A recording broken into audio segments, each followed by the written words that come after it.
Mary Hill owns this dog hotel and pet groomer. Years ago, she was the one getting shaved by the groomer, right in this very spot. I had about maybe 24 stray hairs that for some reason or other just wouldn't fall out. Mary had stage 2 breast cancer. The type of cancer I had was easy to detect, but real hard to get rid of. As she faced the hardest battle in her life, having a good primary doctor was important to Mary. She entrusted Dr. Douglas Brown with that role for years. There were several times through the years when I had issues, and I went in and he knew immediately what it was. Then suddenly, one day, Mary says Dr. Brown was gone. The 2 News investigators first told you about the missing doctor in June. The state medical board says the doctor closed his office in April.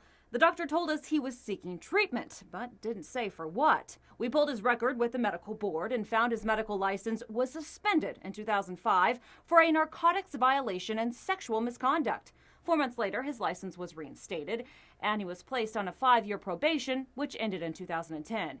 He is still licensed to practice. We reached out to the doctor, but he did not return our calls. He is currently working in McAlester and seeing patients. The 2 News investigators went digging to see just how many doctors have violations with the state medical board. We obtained all violations statewide since January of 2008. Disciplinary actions range from a reprimand to permanent revocation. The investigators uncovered 60 doctors who have been disciplined for narcotics or substance abuse, including Dr. Brown. 42 of those doctors still have a license to practice. Even if a license is revoked, that only lasts for 1 year. After that, the doctor can reapply for their license. There are 18 doctors who've been disciplined for sexual misconduct.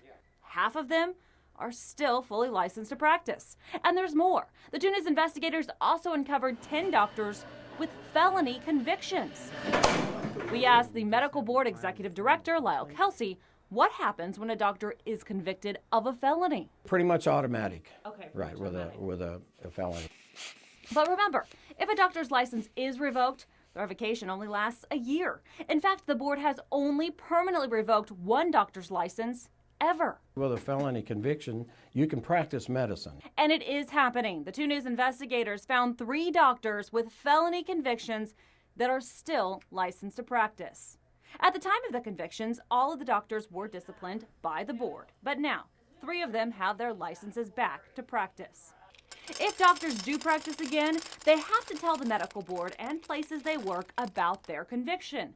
But the state does not require these doctors to tell their patients. But I wish they did have to tell them. There's no legal requirement, so they don't have to.